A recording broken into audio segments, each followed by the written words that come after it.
नमस्कार दोस्तों, स्वागत है आपका आपके अपने YouTube चैनल में जिसका नाम है उड़ान शाला।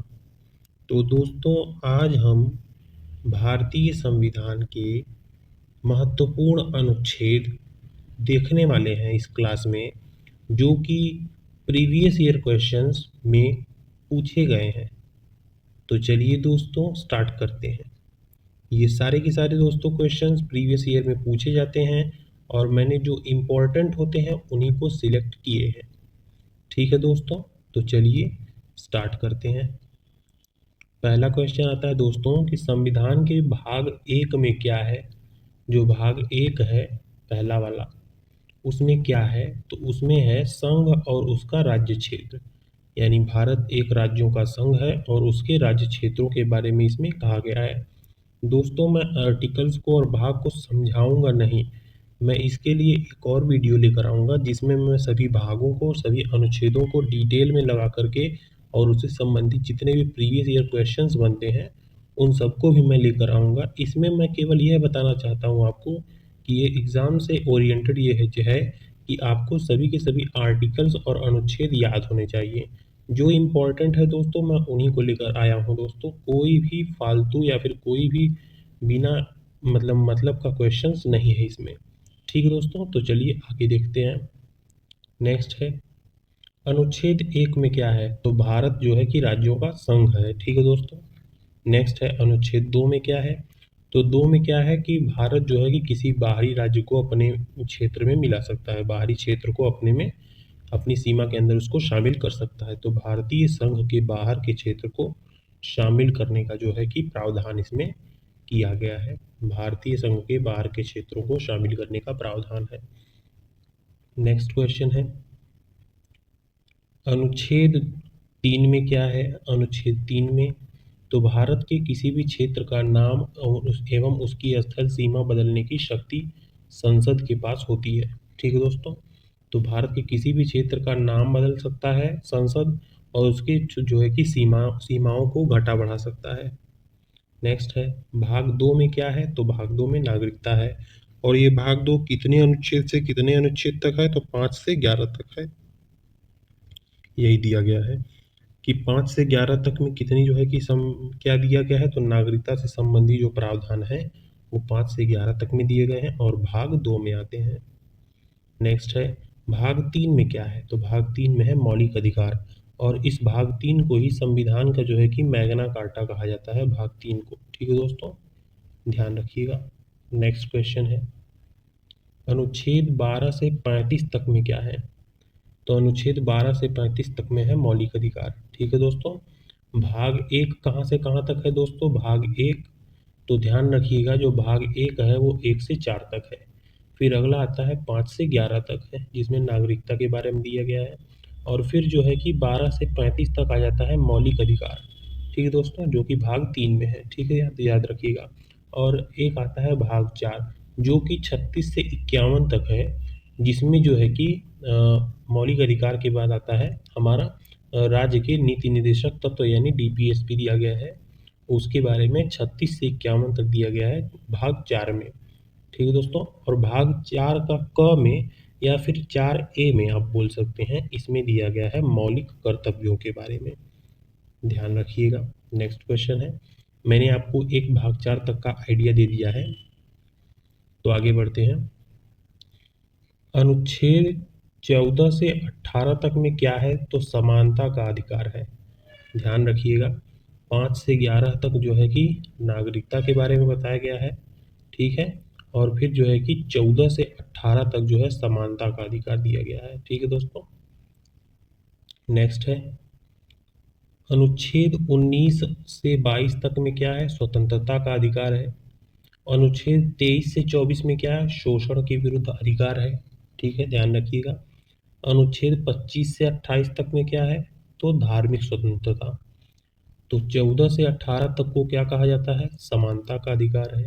ठीक है, जो 19 से 22 तक है उसमें स्वतंत्रता का अधिकार है और फिर अगला शोषण के विरुद्ध अधिकार है जो कि 23-24 में आता है। मैं अभी सब आर्टिकल्स को भी बताने वाला हूँ दोस्तों, ध्यान रखिएगा। शोषण के विरुद्ध, और 25 से 28 तक में है धर्म की धार्मिक स्वतंत्रता। ठीक है दोस्तों। नेक्स्ट है, तो आप ऐसे याद रखिएगा कि 3 तो पहले एस एस वाले हैं, समानता का अधिकार, स्वतंत्रता का अधिकार और शोषण का अधिकार। तो ट्रिपल एस पहले ही आ गया। और एक है धर्म का, तो डी याद रखिएगा। तो समानता, स्वतंत्रता और शोषण याद रखिएगा आप ऐसे। और फिर धार्मिक स्वतंत्रता। नेक्स्ट क्वेश्चन है, 29 से 30 तक में क्या है, तो शिक्षा का। ठीक है दोस्तों। तो ट्रिपल एस और डी एस ऐसे याद रखिए, समानता, स्वतंत्रता, शोषण, धार्मिक और शिक्षा। ठीक है दोस्तों। नेक्स्ट है, भारतीय संविधान से संपत्ति का अधिकार मौलिक अधिकार से कब हटाया गया था, तो 44वें संविधान संशोधन द्वारा 1978 में। ठीक है। नेक्स्ट क्वेश्चन है, अनुच्छेद 12 में क्या है, राज्य की परिभाषा है। अनुच्छेद 14 में क्या है, तो कानून के समक्ष समानता, यानी कानून के आगे सब बराबर हैं। अनुच्छेद 15 में क्या है, तो धर्म जाति के आधार पर कोई भेदभाव नहीं होगा। नेक्स्ट क्वेश्चन है दोस्तों, अनुच्छेद 16 में क्या है, तो नौकरी में जो है कि समानता या फिर लोक नियोजन, मतलब सभी को समान नौकरियों में किसी भी तरीके का भेदभाव नहीं होगा। नेक्स्ट है, अनुच्छेद 17 में क्या है, अस्पृश्यता का अंत यानी छुआछूत का अंत है। 18 में क्या है, उपाधियों का अंत है। ठीक है दोस्तों। नेक्स्ट क्वेश्चन है, 19 में क्या है, 19 के 1A में क्या है, अभिव्यक्ति की स्वतंत्रता। 19A के 1B में क्या है, तो बिना हथियार सभा करने की स्वतंत्रता। तो बी से ऐसे याद रखिएगा, बी से बिना हथियार सभा करने की स्वतंत्रता। 19(1)C में क्या है, सी से, तो सी से यानी से ऐसे याद रखिएगा, संगठन बनाने का अधिकार है। ठीक है दोस्तों। 19(1)D को आप ऐसे मत याद रखिए, आप 4 से याद रखिए कि 19 के 1(4) में क्या है, यानी 4 में क्या है, तो 4 में चारों ओर घूमने की स्वतंत्रता। नेक्स्ट क्वेश्चन है, 19(1)A के 5 में क्या है, तो 5 में क्या है, 19(5) में भारत में कहीं भी बसने की स्वतंत्रता है। ठीक है दोस्तों, आप कहीं भी बस सकते हैं, कहीं भी रह सकते हैं, किसी भी राज्य में, पूरे भारत में। 19(6) में क्या है, 6 में, तो आजीविका का अधिकार, कोई भी व्यवसाय आप कर सकते हैं 19(6) में। नेक्स्ट है, अनुच्छेद 20 में क्या है, तो 20 में आप याद रखिए कि 20 और दोष ऐसे याद रखिए, 20 दोष ऐसे। ठीक है दोस्तों। तो 20 दोष मतलब कि दोष सिद्धि के संबंध में संरक्षण। ठीक है दोस्तों। नेक्स्ट है, आप कभी भी लिटरल मीनिंग पे मत जाइएगा दोस्तों अभी, कि आप समझिएगा कि मैं इसका अर्थ बताऊंगा, मैं इसका अर्थ अभी नहीं समझाने वाला हूँ। मैं अभी आपको बस याद करने की एक तरीका दे देता हूँ कि आप कैसे याद रखेंगे सभी अनुच्छेदों को। एग्जाम हमको क्लियर करना है दोस्तों, हमको उसके लिटरल मीनिंग पर नहीं जाना है कि उसका मीनिंग अर्थ क्या होगा, हमको मतलब यूपीएससी एग्जाम नहीं क्लियर करना है। ठीक है दोस्तों, हमको बस क्वेश्चंस को याद करके 4 ऑप्शंस में से एक ऑप्शन सिलेक्ट करके निकल जाना है। ठीक है दोस्तों, तो आप वो ध्यान रखिएगा। नेक्स्ट है, 21 में क्या है, जीवन का अधिकार है 21 में। ठीक है दोस्तों। तो अनुच्छेद 21 में यानी 21 साल के होने के बाद हमको क्या, अपना जीवन जीने का अधिकार हो जाता है। आप ऐसे याद रख सकते हैं। और 21 के क में क्या है, तो अगर आप जीवन जिएंगे अपना, और जो है कि आपके बच्चे होंगे, तो आपके बच्चों को शिक्षा भी मिलेगी 21 की उम्र के बाद। यानी लड़कों की आयु जो है कि शादी की उम्र 21 ही बताई जाती है दोस्तों, तो उस हिसाब से आप याद रखिएगा। मैं थोड़ा थोड़ा आपके दिमाग में बात डाल देता हूँ दोस्तों, बाकी आपको जैसे अच्छा लगे आप अपना बना करके पढ़ सकते हैं। 22 में आप याद रखिएगा, 22 यानी 22, आर्टिकल 22। तो 22 है, तो बा से 22 और बा से बाइज्जत बरी। ठीक है दोस्तों। तो बाइज्जत बरी आपकी आदमी कब होगा, जब गिरफ्तार होगा। तो आप ऐसे याद रखिएगा कि जब गिरफ्तारी से संरक्षण कब किस में है, 22 में है। बाइज्जत बरी तभी होंगी जब आप गिरफ्तार होंगे। नेक्स्ट है, 23 में क्या है, तो त से 23 है, और त से तस्करी, ये आप याद रखिएगा रिलेट करके, तस्करी। तो मानव तस्करी और अनैतिक मजदूरी पर रोक है। नेक्स्ट है, अनुच्छेद 24, तो च से 24 और जो है कि 14 च से 14 तो 14 वर्ष से कम उम्र के बच्चों के श्रम पर रोक। आप ऐसे याद रखिएगा, ठीक है दोस्तों। या फिर 24 है तो 10 घटा के आप अगर 14 पे आ जाएंगे तो 14 वर्ष से कम उम्र के बच्चों के श्रम पर रोक है। नेक्स्ट है अनुच्छेद 25। 25 में क्या है, किसी भी धर्म को मानने की स्वतंत्रता है, ठीक है दोस्तों। किसी भी धर्म को मानने की स्वतंत्रता है। 25 वर्ष की उम्र तक आते आते हमको अपने धर्म के बारे में या फिर और सबके धर्मों के बारे में जानकारी तो हो ही जाती है दोस्तों। तो आप ऐसे कुछ रिलेट करके पढ़ सकते हैं। 26 में क्या है, तो 26 में क्या है दोस्तों, सामूहिक धार्मिक कार्य करने की स्वतंत्रता। हम कोई भी कार्य धार्मिक रूप से, जो भी धार्मिक से धर्म से संबंधित कोई भी कार्य जो है कि सामूहिक रूप से कर सकते हैं। जैसे दुर्गा पूजा लगती है या फिर कई बार ईद के समय में नमाज जो है पढ़ी जाती है। तो उस तरीके से आप याद रखिएगा। 26 में है। 27 में क्या है, 27 में, तो 27 में है कि धार्मिक कार्य पर कोई भी टैक्स नहीं लगेगा, ठीक है दोस्तों। तो 27 में क्या है, धार्मिक कार्य पर कोई टैक्स नहीं लगेगा। नेक्स्ट है 28। 28 में क्या है, धार्मिक शिक्षा और उपासना में उपस्थित होने की स्वतंत्रता। नेक्स्ट है अनुच्छेद 29 में क्या है, तो अल्पसंख्यक याद रखिएगा। अल्पसंख्यकों के हितों का संरक्षण, ठीक है दोस्तों। तो ये 29 क्या है, 28 30 में बस एक कम है, यानी कम है, यानी अल्प है। यानी 30 में क्या है, एक कम है। तो 30 में एक कम है यानी अल्प है। तो आप ऐसे याद रखिएगा कि 29 से अल्पसंख्यकों के हितों का संरक्षण दिया गया है इसमें। अनुच्छेद 30 में क्या है, जब आप 30 में आपका ये 30 तो पूरा पूरा है, तो इसमें जो है कि आप शैक्षणिक संस्था भी या फिर शिक्षा का आपको पूरा पूरा अधिकार मिलेगा। इसलिए शैक्षणिक संस्था खोलने का अधिकार अनुच्छेद 30 में है। नेक्स्ट है अनुच्छेद 32 में क्या है, अनुच्छेद 32 में है मौलिक अधिकारों के संरक्षण के लिए आप सुप्रीम कोर्ट में जा सकते हैं। अगर आपके मूल अधिकारों का कोई हनन करता है तो आप दोस्तों सुप्रीम कोर्ट में उसमें अपना केस लेकर के जा सकते हैं, डायरेक्ट सुप्रीम कोर्ट में। अनुच्छेद 40 में क्या है, तो 40 में है ग्राम पंचायतों का गठन। नेक्स्ट क्वेश्चन है दोस्तों, अनुच्छेद 44 में क्या है, तो समान नागरिक संहिता है। नेक्स्ट क्वेश्चन है समान, आप ऐसे देखिएगा, समान नागरिक संहिता का मतलब है कि समान इसमें भी है, समान संख्या इसमें भी है, 44 4 4। तो आप ऐसे रिलेट कर सकते हैं। अनुच्छेद 45 में क्या है, तो बच्चों के लिए अनिवार्य शिक्षा है। अनुच्छेद 45 में 4 और 5 को जोड़ेंगे तो 9 साल हो जाएगा। और अगर बच्चे 9 साल के हो गए हैं तो उनको शिक्षा बहुत ज़रूरी है। तो आप ऐसे याद रखिएगा। नेक्स्ट क्वेश्चन, अनुच्छेद 48 में क्या है, 48 क में, तो पर्यावरण का संरक्षण है, ठीक है दोस्तों। 48 भी और पर्यावरण ऐसे आप याद रखिएगा। नेक्स्ट है दोस्तों अनुच्छेद 49 में क्या है, 49 में स्मारकों का संरक्षण है। अनुच्छेद 50 में क्या है, स्वतंत्र न्यायपालिका है। तो आप पालिका से याद रखिएगा, 50 और पालिका। तो पालिका से आपको तुरंत याद आ जाएगा स्वतंत्र न्यायपालिका, ठीक है। अनुच्छेद 51 में क्या है, अंतर्राष्ट्रीय शांति एवं सुरक्षा। नेक्स्ट क्वेश्चन, अनुच्छेद 52 में क्या है, तो राष्ट्रपति हैं। अनुच्छेद 52 में राष्ट्रपति हैं। उसके बाद 53 में है उनकी जो है कि संघ की कार्यपालिका की शक्तियां जो है कि राष्ट्रपति में है। अच्छा, इसकी बहुत पुरानी एक ट्रिक निकलती है दोस्तों, पकानी कोका दुयोदशम, ठीक है दोस्तों, पकानी कोका दुयोदशम। तो ये 52 से स्टार्ट होता है, ये प का नी को का और एक आता है दुयो, इसमें दो दोबारा योग्यता है, दोबारा निर्वाचन और योग्यता है। तो ठीक है दोस्तों, तो पकानी में प आ जाता है।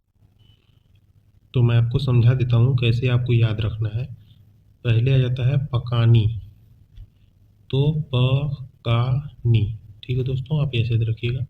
पकानी माने पद, पद यानी राष्ट्रपति का पद 52 में है, ठीक है दोस्तों। फिर का कार्यपालिका की शक्तियां किस में है, निहित 53 में। राष्ट्रपति में। फिर निर्वाचन, नी से निर्वाचन है 54 में। ठीक है दोस्तों, राष्ट्रपति का निर्वाचन है अनुच्छेद 54 में। ठीक है दोस्तों, पकानी हो गया। अभी आ जाता है कोका। तो कोका के बारे में मैं आपको समझा देता हूँ। नेक्स्ट है कोका। तो कोका में को का क्या हो जाता है, कोटा। ठीक है दोस्तों, तो राष्ट्रपति का जो निर्वाचन कोटा है उसके बारे में दिया जाता है। तो ये प्रक्रिया नहीं है दोस्तों, कोटा हो जाता है यहाँ पर। ठीक है दोस्तों, नेक्स्ट क्वेश्चन है कोका। कोका, अगला का मतलब है कार्यकाल। ठीक है दोस्तों, तो राष्ट्रपति का कार्यकाल किसमें है, नेक्स्ट है 56 में। 57 में क्या है, राष्ट्रपति दोबारा, पुनः माने दोबारा निर्वाचित हो सकते हैं, मतलब एक आदमी चाहे जितनी बार राष्ट्रपति बन सकता है। तो पकानी कोका हो गया। अभी आ जाता है दुयो दशम पे। तो पहले आता है दुयो, दुयो पे समझ लेते हैं कैसे याद होगा। दुयो, दुयो का हो जाता है दोबारा, यानी निर्वाचन हो सकता है चाहे जब जितनी बार, 57 में है। और यो से योग्यता हो जाएगा, 58 में योग्यता आ जाएगी, ये 58 पे आएगा। और जो जो है कि दोबारा निर्वाचन है, ये 57 में आ जाएगा। ठीक है, अभी दशम के बारे में आते हैं। दशम, दशम पकानी कोका दुयो दशम। ठीक है दोस्तों, तो ये 59 से स्टार्ट होगा, ये 59 है, ये 60 है, ये 61 हो जाएगा। तो ये 59 में क्या हो जाएगा कि दशम, द से है दशा, दशा माने हो जाता है कंडीशन, और कंडीशन मतलब शर्त। ठीक है दोस्तों, तो द से है ये दशा, दशा माने शर्तें, यानी राष्ट्रपति पद के लिए जो आवश्यक शर्तें हैं, जो आवश्यक दशाएं हैं उसके लिए। और ये श से आ जाता है शर्त। ठीक, ये श से शपथ है दोस्तों, शपथ। और ये शपथ किस में आता है, अनुच्छेद 60 में आता है, ध्यान रखिएगा, 60 में आ जाता है शपथ। ठीक है, नेक्स्ट है दशम के बाद आ जाएगा, दशम में लास्ट में है म। ठीक है दोस्तों, तो ये म से है महाभियोग, जो कि 61 में आता है। तो राष्ट्रपति पर जो महाभियोग लगता है वो किस पे लगता है, अनुच्छेद 61 के तहत लगता है। तो राष्ट्रपति का शपथ 60 में, राष्ट्रपति पर महाभियोग अनुच्छेद 61 में। नेक्स्ट है 63, अनुच्छेद 63 में क्या है, उपराष्ट्रपति का पद है। ठीक है दोस्तों, तो इसमें भी आता है, एक आता है उसरा, निका, चूस। ठीक है दोस्तों, ये एक ट्रिक है, आप ऐसे याद रखिएगा, उसरा निका चूस। चूस, तो ये 63 से स्टार्ट होगा, 63 के बाद आप सभी नंबरिंग सो आपस में लगाते जाइएगा। तो 63, 64, 65, 66, 67, 68, 69, 69 तक जाएगा, 69 तक। ठीक है दोस्तों, तो जो उसरा है, उसरा मैं आपको एक एक करके अब समझा देता हूँ। जो पहला आ जाएगा उसरा, उसरा निका चूस। ठीक है दोस्तों, तो उसरा में है उपराष्ट्रपति का पद, यानी 63 में आता है। बस आप पहला अंक याद रखिएगा तो आपको सब याद हो जाएगा। ठीक है दोस्तों, नेक्स्ट है स से है सभापति, यानी 64 में है। तो जो राष्ट्रपति होता है वो सभापति होता है किसका, संसद में 2 सदन होते हैं ना, तो राज्यसभा और लोकसभा, तो राज्यसभा का ये जो है कि सभापति होता है। नेक्स्ट है उसरा, उसरा में नेक्स्ट है रा। ठीक है दोस्तों, रा, तो ये रा का मतलब क्या है कि जो है कि राष्ट्रपति अगर नहीं हो तो ये जो है कि उपराष्ट्रपति उनके पद का कार्यभार संभालेंगे, कार्यवाहक के रूप में, टेम्परेरी। ठीक है दोस्तों, तो 65 में आता है उपराष्ट्रपति क्या होंगे, कार्यवाहक होंगे, जब राष्ट्रपति नहीं होंगे। नेक्स्ट है उसरा, अभी आ जाता है निका। तो निका का मतलब नी क्या आ जाता है, निर्वाचन प्रक्रिया, तो 66 में है, 66 और 67। और का से क्या होता है, कार्यकाल हो जाता है उसरा, और निका हो जाता है, निका हो गया उसरा निका खत्म। अब आ जाता है चूस। तो चू क्या है, चुनाव प्रक्रिया। ठीक है दोस्तों, जो जो है कि उपराष्ट्रपति में जो चुनाव की प्रक्रियाएं हैं उसमें जो उससे संबंधित है।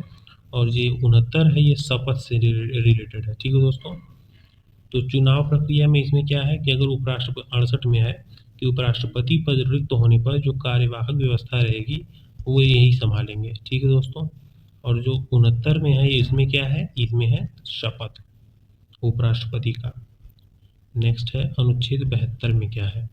तो राष्ट्रपति का माफी देने की शक्ति है अनुच्छेद 72 में, क्षमादान शक्ति है। अनुच्छेद 74 में क्या है? तो प्रधानमंत्री और मंत्रिपरिषद के बारे में है। अनुच्छेद 76 में क्या है? तो भारत का महाधिवक्ता। नेक्स्ट क्वेश्चन है, जो भारत का वकील होता है, सरकारी वकील, सरकार का सबसे बड़ा वकील महाधिवक्ता होता है। नेक्स्ट है अनुच्छेद 79 क्या है? संसद का वर्णन है इसमें। अनुच्छेद 80 क्या है? तो 80 में राज्यसभा का वर्णन है। और अनुच्छेद 81 में क्या है? तो लोकसभा। इन तीनों को एक साथ याद करने की ट्रिक बता देता हूँ, सरला से याद रखिएगा। 79, 80 और 81। तो स से संसद, र से राज्यसभा और ल से लोकसभा। तो सरला याद रखिएगा। नेक्स्ट है अनुच्छेद 85। 85 में क्या है? 17 अवसान है। अनुच्छेद 89। 89 में है उपराष्ट्रपति राज्यसभा का पदेन सभापति होगा। नेक्स्ट है अनुच्छेद 93 में क्या है?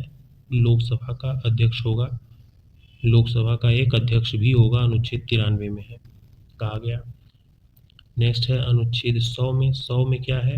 गण पूर्ति है कि अगर संसद की अगर कोई भी बैठक हो रही है तो उसमें सदन के, किसी भी सदन के जो है कि 1/10वां हिस्सा उसमें मौजूद होना चाहिए, इसी को गणपूर्ति कहते हैं। और अगर उससे कम लोग उपस्थित हैं तो जो है कि संसद का जो बैठक है वो नहीं होगा, कोई भी सभा नहीं होगी। और 100 में ही है निर्णयात्मक मत देने का अधिकार। तो अगर जो है कि वैसे तो उपराष्ट्रपति राज्यसभा का पदेन सभापति होता है, लेकिन अगर कोई भी बैठक होती है उसमें कुछ भी वोटिंग होती है तो उसमें संसद के सभी सदस्य जो है कि अपना वोट देते हैं, लेकिन उपराष्ट्रपति नहीं देगा। लेकिन अगर 100 में कहा गया है कि अगर मत दोनों तरफ बराबर बराबर हो जाते हैं तब ये अपना निर्णयात्मक वोट देंगे, उपराष्ट्रपति। नेक्स्ट क्वेश्चन है अनुच्छेद 105 में क्या है? संसद की विशेष शक्तियां हैं। अनुच्छेद 108 में क्या है? संयुक्त अधिवेशन है। ठीक है दोस्तों, संयुक्त अधिवेशन कौन बुलाता है? राष्ट्रपति बुलाते हैं। और संयुक्त अधिवेशन राज्यसभा और लोकसभा के बीच में होता है। जब भी कोई किसी एक मैटर पर दोनों में लेकर के बहस हो जाती है राज्यसभा लोकसभा में, तब ये अधिवेशन जो है कि राष्ट्रपति बुलाते हैं। ठीक है दोस्तों, तो जब भी कोई मैटर हो जाए, तो अब कभी मैटर हो जाता है, कभी कोई झगड़ा हो जाता है, कुछ भी बहस हो जाती है, तो हम लोग, कोई घटना ऐसी ही घट जाती है तो हम लोग किस पे कॉल करते हैं? 108 नंबर पे। पुलिस को नहीं दोस्तों, किसी कोई घटना होगी, कोई मैटर होगी तो आप इससे रिलेट करके याद रखिएगा कि कोई भी घटना हो जाती है तो हम लोग किस पे कॉल करेंगे? 108 नंबर पे, यानी एम्बुलेंस को। वही आकर के सब ठीक कर देता है। नेक्स्ट है अनुच्छेद 110 में क्या है? धन विधेयक है। 112 में क्या है? बजट है। तो 12 और बजट एक साथ याद रखिएगा, 12 बजट। और धन से 10 है, 110 है तो द और ध ऐसे याद रखिएगा। तो 110 धन विधेयक, या फिर 110 रुपए से आप याद रखिएगा। 117 में है वित्त विधेयक। अनुच्छेद 124 में क्या है? सुप्रीम कोर्ट के बारे में कहा गया है कि सुप्रीम कोर्ट का गठन है।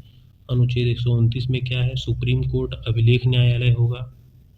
अनुच्छेद 131 में क्या है? सुप्रीम कोर्ट का मूल अधिकार क्षेत्र है। अनुच्छेद 137 में क्या है? न्यायिक पुनरीक्षण है, मतलब सुप्रीम कोर्ट अपने किसी भी दिए गए फैसले पर दोबारा जो है कि सोच विचार कर सकता है। अनुच्छेद 148 में क्या है? तो भारत का नियंत्रक और महालेखा परीक्षक है। ठीक है दोस्तों। अनुच्छेद 152 में क्या है? राज्य की परिभाषा है। अनुच्छेद 153 में क्या है? प्रत्येक राज्य के लिए एक राज्यपाल होगा। तो राज्यपाल के लिए याद रखिएगा, इंपॉर्टेंट है।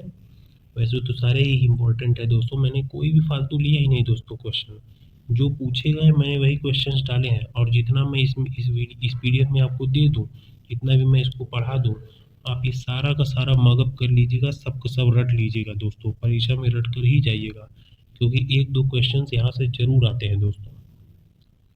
तो अनुच्छेद 153 में क्या है? राज्यपाल का गठन है। नेक्स्ट है अनुच्छेद 154 में क्या है? तो राज्यपाल की शक्तियां हैं। अनुच्छेद 154 में राज्यपाल की शक्तियां हैं। अनुच्छेद 155 में क्या है? राज्यपाल की नियुक्ति है। इसका भी एक ट्रिक आता है दोस्तों, अब मैं इसमें नहीं बताऊंगा, किसी और वीडियो में बताऊंगा आपको। राकानी कायोसस। ठीक है दोस्तों, राकानी कायोसस, इसका भी सबसे 153 से स्टार्ट होता है दोस्तों। अगर आपसे बन जाएगा, अगर आप पकड़ लीजिएगा तो ले लीजिएगा, आप बना लीजिएगा, खुद से याद कर लीजिएगा, नहीं तो मैं अगली वीडियो में इसमें ज़रूर बताऊंगा जब मैं इसकी डिटेल वीडियो लाऊंगा। नेक्स्ट है, तो राज्यपाल की नियुक्ति किसमें दिया गया है? 155 में। ठीक है दोस्तों। अनुच्छेद 157 में क्या है? राज्यपाल की योग्यता है। अनुच्छेद 161 में क्या है? राज्यपाल की माफी शक्ति है, यानी राज्यपाल की क्षमादान शक्तियाँ। और जो राष्ट्रपति की क्षमादान शक्तियाँ हैं वो किस में है? तो अनुच्छेद 72 में है। अनुच्छेद 72 में राष्ट्रपति का है और 161 में राज्यपाल क्षमादान कर सकता है। अनुच्छेद 163 में क्या है? तो राज्य में मंत्रिपरिषद का गठन कैसे होगा उसके बारे में कहा गया है। नेक्स्ट है, अनुच्छेद 164 में क्या है? तो मुख्यमंत्री की नियुक्ति है। अनुच्छेद 165 में क्या है? तो राज्य का महाधिवक्ता के बारे में कहा गया है। नेक्स्ट क्वेश्चन है, अनुच्छेद 168 में क्या है? राज्य के विधानमंडल का गठन है, जिसमें 169 इसके बाद 169 में क्या है? विधान परिषद का गठन। 170 में क्या है? तो विधानसभा का गठन। राज्य में विधानसभा और विधान परिषद होते हैं ना, तो उन्हीं के लिए। अनुच्छेद 214 में क्या है? तो हाई कोर्ट का गठन, और जो है कि सुप्रीम कोर्ट का गठन 124 में है। और अनुच्छेद 226 में क्या है? तो हाई कोर्ट रिट जारी करता है और सुप्रीम कोर्ट 32 के तहत जारी करता है। अनुच्छेद 249 में क्या है? तो राज्य सूची पर संसद द्वारा कानून बनाना।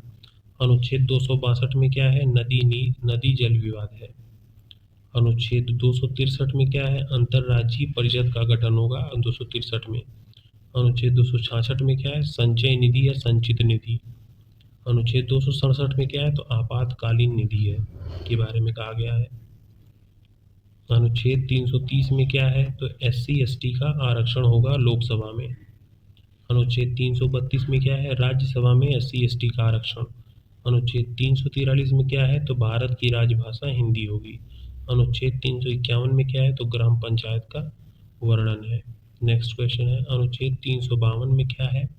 तो 352 में है राष्ट्रीय आपातकाल। 356 में क्या है? तो राष्ट्रपति शासन, जो कि केवल राज्य में लग सकता है। और अनुच्छेद 360 में क्या है? तो वित्तीय आपात है, जो कि अभी तक एक बार भी नहीं लगा है। और राष्ट्रीय आपातकाल अब तक 3 बार लग चुका है। ठीक है दोस्तों।